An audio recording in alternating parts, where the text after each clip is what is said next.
Assalamualaikum sahabat-sahabat semua. Hari ini saya mengisahkan seorang polisi di Jawa Timur yang menjadi kepala ular piton setelah menendang seorang Habib saat ditilang. Namun, sebelumnya saya sarankan untuk menuliskan shalawat di kolom komentar agar kelak shalawat ini bisa menjadi saksi untuk mendapat syafaat di akhirat. Di sebuah jalan lengang di Jawa Timur, Bribka Suroso berdiri dengan wajah dingin. Matanya tajam mengamati setiap kendaraan yang lewat. Dia dikenal sebagai polisi lalu lintas yang kejam dan tak kenal ampun. Tak peduli apakah yang ia tilang orang miskin atau kaya, tua atau muda, baginya semua sama, sumber uang dan kekuasaan. Pagi itu, sebuah mobil hitam sederhana melaju pelan. Di belakang kemudinya duduk seorang pria tua dengan sorban putih melilit kepalanya. Wajahnya tenang, penuh wibawa. Dia adalah Habib Al-Khair, seorang ulama yang dihormati banyak orang. Bribka Suroso mengangkat tangannya. "Berhenti," perintahnya kasar. Sopir Habib segera menepi. Bribka Suroso berjalan mendekat dengan langkah angkuh, lalu mengetuk kaca mobil dengan keras. "Turun, saya mau periksa surat-surat," bentaknya. Habib Al-Khair membuka kaca dan tersenyum lembut. "Ada masalah, Pak Polisi?" Tanpa menjawab, Bribka Suroso menyuruh sopir keluar dan mulai memeriksa mobil dengan kasar. Dia menendang ban, menghentak kap mesin dengan kakinya. "Kendaraan ini tidak layak jalan, saya tilang," serunya. Habib tetap tersenyum sabar. "Tapi Pak Polisi, semua surat lengkap dan kendaraan ini tidak ada masalah." Bribka Suroso mendengus.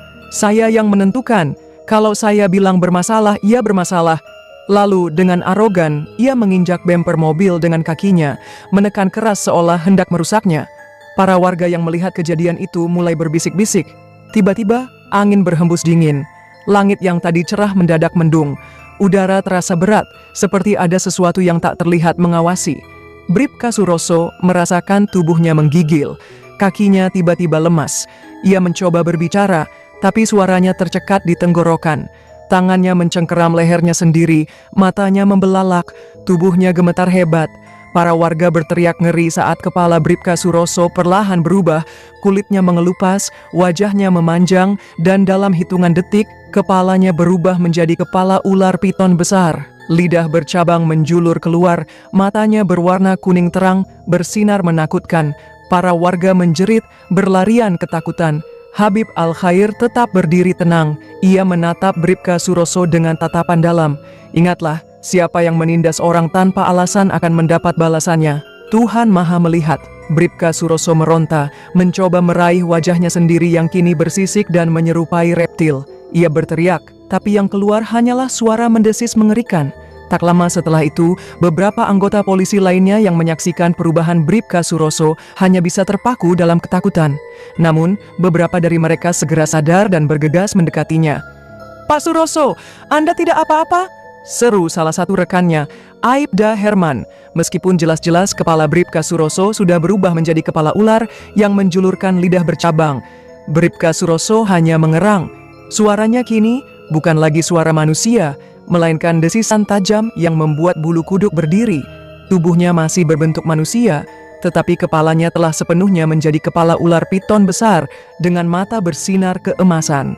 Para polisi yang ketakutan segera membawanya ke dalam mobil patroli. Mereka melaju kencang ke rumah sakit terdekat, berharap ada dokter yang bisa menangani kejadian aneh ini. Sesampainya di rumah sakit, beberapa perawat yang melihat kondisi Bribka Suroso langsung berteriak ketakutan. Salah satu dokter senior, Dr.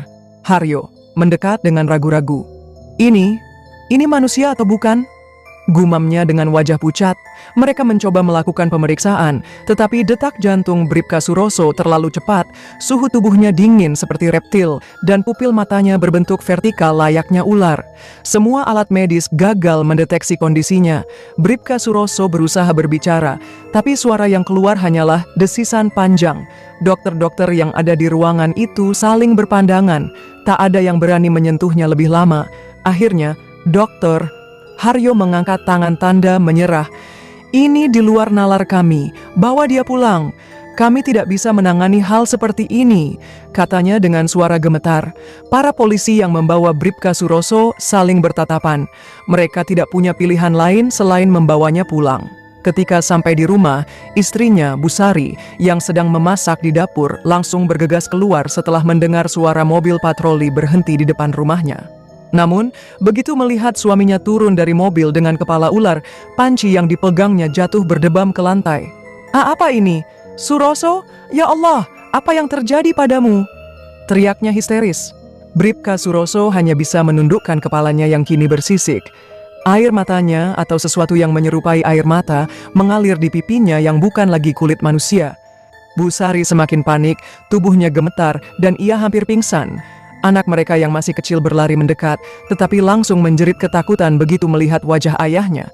"Ini bukan suamiku, ini bukan Suroso." Bu Sari menangis dan mundur ketakutan. Bribka Suroso jatuh berlutut. Ia ingin menangis, ingin memeluk keluarganya, tetapi bagaimana mungkin? Dengan wajah seperti ini, ia bukan lagi manusia. Dari luar sana, terdengar suara orang-orang berbisik. Kabar telah menyebar bahwa Bribka Suroso dikutuk setelah menindas seorang Habib. Beberapa warga mulai datang, tapi bukan untuk membantu, melainkan untuk melihat keanehan ini dengan rasa takut dan penasaran. Malam itu, suasana rumah Bribka Suroso terasa semakin mencekam. Angin bertiup kencang dan suara jangkrik terdengar samar di kejauhan.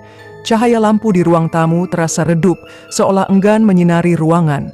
Bu Sari duduk di kursi dengan wajah lelah dan mata sembab, sementara Bribka Suroso berdiam diri di sudut ruangan. Kepalanya yang kini berbentuk kepala ular sesekali bergerak, matanya berkilat dalam kegelapan. Anak-anak mereka telah diamankan di rumah tetangga karena mereka terlalu takut melihat kondisi ayah mereka. Beberapa rekan polisi yang dekat dengan Bribka Suroso akhirnya datang. Aibda Herman, Brigadir Joni, dan Ibda Rahmat duduk dengan ekspresi serius. Mereka semua merasa bingung dan takut. "Bu Sari," kata Aibda Herman, "kami sudah berdiskusi. Ini bukan penyakit biasa, bukan sesuatu yang bisa ditangani oleh rumah sakit. Kami pikir lebih baik mengundang ulama terdekat, mungkin mereka bisa membantu." Bu Sari mengangguk lemah. Saya akan melakukan apa saja agar suami saya kembali seperti semula." Suaranya bergetar. Tanpa menunggu lama, salah satu rekan polisi pergi mencari ulama di sekitar desa. Tidak butuh waktu lama, seorang kiai bernama Kiai Muchtar dari pesantren terdekat datang bersama beberapa santrinya. Setelah Kiai Muchtar sampai, ia langsung melakukan ruqyah. Di ruang tengah, Kiai Muchtar duduk bersila di depan Bribka Suroso. Wajahnya tenang, meskipun jelas bahwa ia juga merasa ada sesuatu yang janggal. "Pak Suroso," kata Kiai Muchtar pelan, "saya tidak tahu kesalahan apa yang telah Anda lakukan, tetapi Allah Maha Pengampun. Kita akan mencoba memohon pertolongannya. Namun Anda harus benar-benar bertobat." Bribka Suroso mengangguk dengan kepala ular yang bergerak perlahan. Kiai Muchtar mulai membaca ayat-ayat suci Al-Quran. Suasana ruangan berubah drastis. Angin yang tadinya hanya bertiup pelan, kini terasa semakin dingin, seolah ada sesuatu yang berputar-putar di dalam rumah. Begitu Kiai Muchtar membaca ayat kursi dengan suara lantang, tiba-tiba Bribka Suroso berteriak keras. Bukan suara manusia, melainkan desisan panjang yang menggema di seluruh ruangan. Tubuhnya mengejang, urat-uratnya menegang, dan kepalanya bergerak liar ke sana kemari. Santri-santri yang menemani Kiai mundur beberapa langkah, ketakutan. Kiai Muchtar terus membaca, tetapi semakin lama semakin jelas bahwa sesuatu yang lebih besar sedang menguasai tubuh Bribka Suroso. "Astagfirullah, ini bukan sekadar gangguan jin biasa," gumam Kiai Muchtar. "Ini sebuah kutukan." Semua orang yang ada di ruangan terdiam. Bu Sari menutup mulutnya, menahan isak tangis. Kiai Muchtar akhirnya menghentikan bacaannya. Ia mengusap wajahnya, lalu menatap Bribka Suroso dengan tatapan dalam.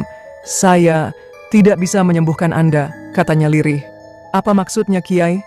Aibda Herman membelalak. "Kutukan ini bukan sekadar gangguan jin atau sihir biasa. Ini adalah hukuman langsung atas perbuatan yang telah dilakukan. Jika Allah belum mengizinkan kesembuhan, maka tidak ada yang bisa mengubahnya." Ruangan kembali hening, hanya suara angin malam yang berdesir di luar jendela. Setelah Kiai Muchtar pergi, malam itu keheningan melingkupi rumah itu. Para polisi yang hadir hanya bisa duduk termenung, tidak tahu harus berbuat apa lagi. Bu Sari mendekati suaminya perlahan, ia memandang wajah reptil suaminya yang kini terlihat semakin muram. "Suroso, apa yang harus kita lakukan sekarang?" Bribka Suroso hanya bisa menggeleng. Ia tahu semua ini akibat dari kesombongannya, dari perlakuannya yang semena-mena terhadap orang lain. Aku akan mencari jalan keluar sendiri," katanya lirih. "Kalau perlu, aku akan pergi jauh. Aku tidak mau menakuti kalian lebih lama." Bu Sari menatap suaminya dengan mata berkaca-kaca. Jangan bicara seperti itu. Kau masih suamiku, apapun yang terjadi. Matahari baru saja terbit di langit timur, tetapi suasana di rumah Bribka Suroso tetap kelam. Malam sebelumnya, para ulama sudah mencoba menghilangkan kutukan ini, tetapi semua usaha mereka gagal. Kini, Busari merasa putus asa. Dengan tangan gemetar, ia mengangkat telepon dan menghubungi 3 rekan suaminya, Aibda Herman, Brigadir Joni, dan Ibda Rahmat. "Halo, Busari, ada apa?" Suara Aibda Herman terdengar di ujung telepon. "Herman, saya tidak tahu harus bagaimana lagi." Suara Busari terdengar lemah. "Tapi saya ingat satu orang yang mungkin bisa membantu, seorang dukun terkenal di daerah ini, mungkin dia bisa menyembuhkan suami saya." Ketiga polisi itu saling berpandangan setelah mendengar kabar itu. Mereka tadinya tidak percaya hal-hal seperti ini, tetapi setelah melihat sendiri kepala Bribka Suroso yang berubah menjadi kepala ular, mereka sadar bahwa ini bukan kasus biasa. "Baik, Busari," kata Ibda Rahmat, "kami akan menjemput dukun itu." Tanpa menunggu lama, mereka berangkat ke desa terpencil tempat dukun terkenal itu tinggal. Dukun itu bernama Mbah Wiryo. Ia adalah pria tua dengan jenggot putih panjang dan mata yang tajam. Orang-orang mengenalnya sebagai dukun sakti yang bisa mengobati penyakit aneh, bahkan yang tidak bisa disembuhkan oleh dokter sekalipun. Ketika para polisi tiba di rumahnya, Mbah Wiryo sedang duduk bersila di depan rumahnya yang sederhana, seolah sudah menunggu kedatangan mereka. "Kalian datang karena masalah Bribka Suroso, kan?" tanyanya tanpa basa-basi. Aibda Herman menelan ludah. "Iya, Mbah. Apakah Mbah bisa menyembuhkan dia?" Mbah Wiryo menghela napas panjang. "Aku tahu ada sesuatu yang tidak beres sejak kemarin malam, tapi aku harus melihat langsung kondisinya." Tanpa ragu, Mbah Wiryo bangkit dan mengikuti mereka menuju rumah Bribka Suroso. Setibanya di rumah, suasana semakin mencekam. Bribka Suroso duduk di sudut ruangan dengan kepala ular yang kini tampak semakin menyeramkan. Matanya berkilat emas, tubuhnya semakin dingin, dan sesekali ia mengeluarkan desisan panjang. Mbah Wiryo menatapnya tajam. Kutukan ini bukan kutukan biasa." Ia duduk bersila di depan Bribka Suroso, kemudian mulai merapal mantra sambil mengeluarkan segenggam dupa yang berasap. Aroma mistis menyebar ke seluruh ruangan. Semakin lama mantra itu diucapkan, tubuh Bribka Suroso mulai mengejang. Matanya bersinar semakin terang, dan ia mengeluarkan suara mendesis yang lebih keras. Bribka Suroso berteriak. Tubuhnya menggeliat seperti ular yang sedang mengamuk. Semua orang yang ada di dalam ruangan mundur ketakutan, kecuali Mbah Wiryo yang tetap duduk dengan tenang. Namun tiba-tiba sesuatu yang tak terduga terjadi. Mbah Wiryo mendadak tersentak, tubuhnya terhuyung ke belakang. Matanya membelalak lebar, dan wajahnya berubah pucat. Tangannya bergetar hebat, seolah ada sesuatu yang merasuki tubuhnya. "Tidak, ini bukan kekuatan biasa." Suaranya terdengar gemetar. Tiba-tiba Mbah Wiryo terbatuk keras lalu memuntahkan darah ke lantai. Para polisi yang melihat itu langsung berlari menghampirinya. Mbah Wiryo, apa yang terjadi?" teriak Brigadir Joni. Mbah Wiryo terengah-engah. Dengan wajah ketakutan, ia mengangkat tangannya tanda menyerah. Aku tidak bisa. Ini bukan pekerjaan jin biasa. Ini hukuman langsung dari alam gaib. Aku hampir kehilangan nyawa." Semua orang di dalam ruangan terdiam. Napas mereka tercekat, tidak percaya dengan apa yang mereka dengar. Mbah Wiryo bangkit dengan tubuh yang masih lemas. "Aku tidak bisa melakukan apa-apa. Kalian hanya punya satu jalan." "Apa itu, Mbah?" tanya Busari dengan air mata berlinang. Mbah Wiryo menatap Bribka Suroso dengan ekspresi serius. Dia harus menebus dosanya sendiri. Hanya dengan itu kutukan ini bisa dicabut. Kalau tidak, ia menggeleng lemah. Dia akan tetap seperti ini, atau bahkan lebih buruk. Setelah mengatakan itu, Mbah Wiryo berjalan keluar dengan langkah gontai, meninggalkan semua orang yang masih terpaku dalam ketakutan dan kebingungan. Di sudut ruangan, Bribka Suroso menunduk. Ia sadar, hanya dia sendiri yang bisa mengubah nasibnya. Tapi bagaimana caranya? Malam semakin larut, tetapi tidak ada satupun orang di rumah Bribka Suroso yang bisa tidur dengan tenang. Setelah kegagalan Mbah Wiryo, mereka kembali ke titik nol. Tidak ada yang bisa menyembuhkan Bribka Suroso.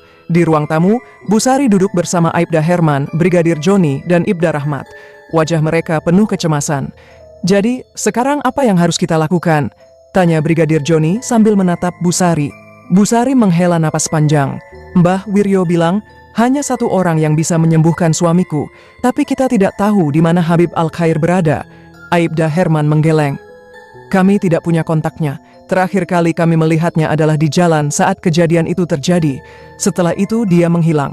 Suasana semakin tegang. Mereka semua tahu bahwa waktu semakin sedikit, kutukan Bribka Suroso bisa menjadi lebih buruk sewaktu-waktu.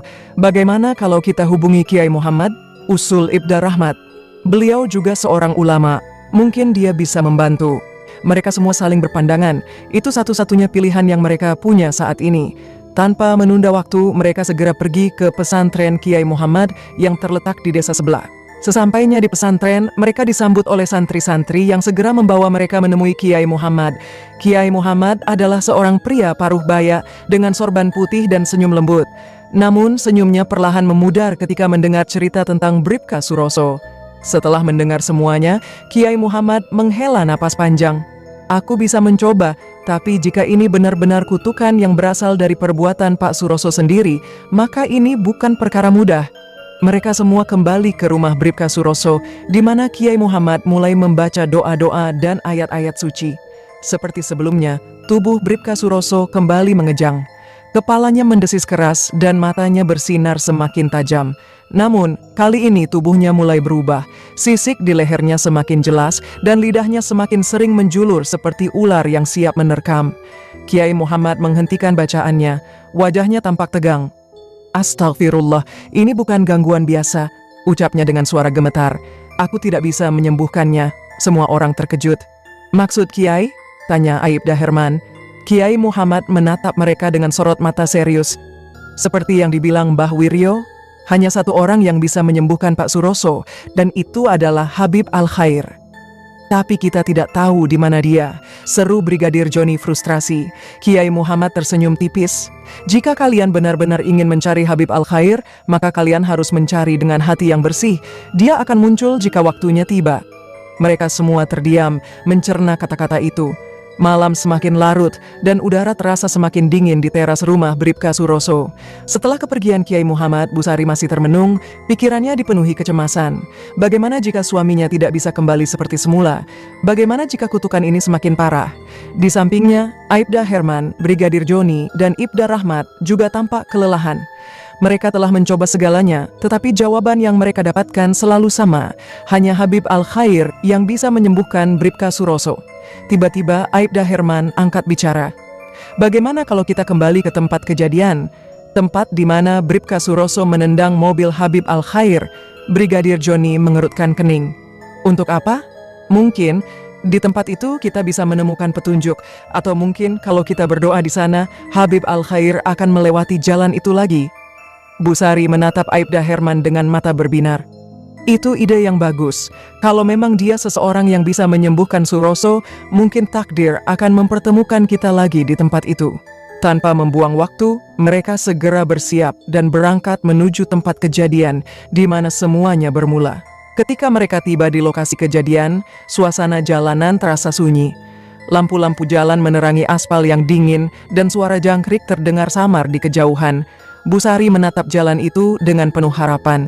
Disinilah suaminya melakukan kesalahan besar, menindas kendaraan seorang Habib dengan kaki, bertindak arogan tanpa berpikir panjang, dan disinilah kutukan itu mungkin dimulai. Mereka berdiri di tengah jalan, lalu menundukkan kepala dan mulai berdoa. Ya Allah, jika ini memang kehendak-Mu, jika memang hanya Habib Al-Khair yang bisa menyembuhkan Bribka Suroso, maka pertemukanlah kami dengannya di tempat ini. Beberapa menit berlalu dalam keheningan, tidak ada tanda-tanda apapun. Namun, tiba-tiba, dari kejauhan, sebuah mobil hitam perlahan mendekat. Mata mereka langsung membelalak. Mobil itu, seru Brigadir Joni. Mereka segera bergegas ke tengah jalan, melambaikan tangan, dan memberi isyarat agar mobil itu berhenti. Mobil itu perlahan menepi, dan ketika pintunya terbuka, mereka semua menahan napas. Seorang pria tua berjubah putih keluar dari dalam mobil. Wajahnya tenang, sorbannya rapi, dan matanya memancarkan keteduhan yang luar biasa. Subhanallah, Habib Al-Khair. Bu Sari langsung menitikkan air mata. Tanpa berpikir panjang, ia berlari menghampiri sang Habib, lalu berlutut sambil menangis. Habib, tolonglah suami saya mohon. Aibda Herman, Brigadir Joni, dan Ibda Rahmat juga ikut menundukkan kepala dengan penuh penyesalan. Habib, kami mohon maaf atas kejadian waktu itu. Kami tidak menyangka bahwa ini akan terjadi. ucap Aibda Herman dengan suara bergetar. Habib Al-Khair menatap mereka satu persatu, lalu menghela napas panjang. Allah Maha Pengampun, tapi apakah Bribka Suroso sudah benar-benar menyesali perbuatannya? Tanyanya dengan suara lembut namun penuh wibawa. Busari mengangguk sambil terisak. Dia sangat menyesal, Habib. Sejak kejadian itu dia berubah. Dia tidak ingin seperti ini selamanya. Habib Al-Khair tersenyum tipis. Baiklah, bawa aku ke rumahnya. Insya Allah, jika Allah mengizinkan, kutukan ini bisa dicabut. Mereka semua menghela napas lega. Harapan akhirnya kembali bersinar. Malam itu, ketika Habib Al-Khair tiba di rumah Bribka Suroso, suasana terasa berbeda. Sejak langkah pertama Habib memasuki rumah, tubuh Bribka Suroso yang selama ini terasa berat dan dingin mendadak menjadi ringan. Ketika matanya menangkap sosok Habib Al-Khair, air matanya langsung mengalir deras. Ia tersungkur ke lantai, menangis penuh penyesalan. Habib, saya mohon ampun, saya telah bersikap sombong, saya telah berbuat zalim. Suaranya bergetar. Saya menyesal, saya ingin kembali, saya tidak ingin menjadi seperti ini selamanya. Habib Al-Khair tersenyum lembut. Tanpa sepatah kata pun, beliau duduk di samping Bribka Suroso dan meletakkan tangannya di atas kepala yang selama ini berubah menjadi kepala ular. Dan dalam sekejap, cahaya putih lembut menyelimuti ruangan. Semua orang yang menyaksikan peristiwa itu menahan napas. Perlahan kepala Bribka Suroso kembali ke bentuk manusia, sisik-sisik yang menutupi lehernya lenyap, dan tubuhnya yang selama ini terasa seperti ular kembali hangat seperti sedia kala. Bribka Suroso tersentuh. Tanpa ragu, ia langsung bersujud di hadapan Habib Al-Khair. Terima kasih, Habib. Terima kasih. Saya berjanji akan berubah. Saya akan menjadi pribadi yang lebih baik. Saya tidak akan lagi menyalahgunakan kekuasaan saya. Habib Al-Khair menepuk pundaknya lembut. Allah Maha Pengampun, Suroso. Yang penting adalah kamu belajar dari kesalahan dan tidak mengulanginya. Malam itu, suasana di rumah berubah. Tidak ada lagi ketakutan, tidak ada lagi kesedihan. Semua orang menangis haru, bersyukur atas mukjizat yang terjadi. Setelah kejadian itu, Bribka Suroso benar-benar berubah. Ia menjadi pribadi yang lebih rendah hati dan penuh kasih sayang.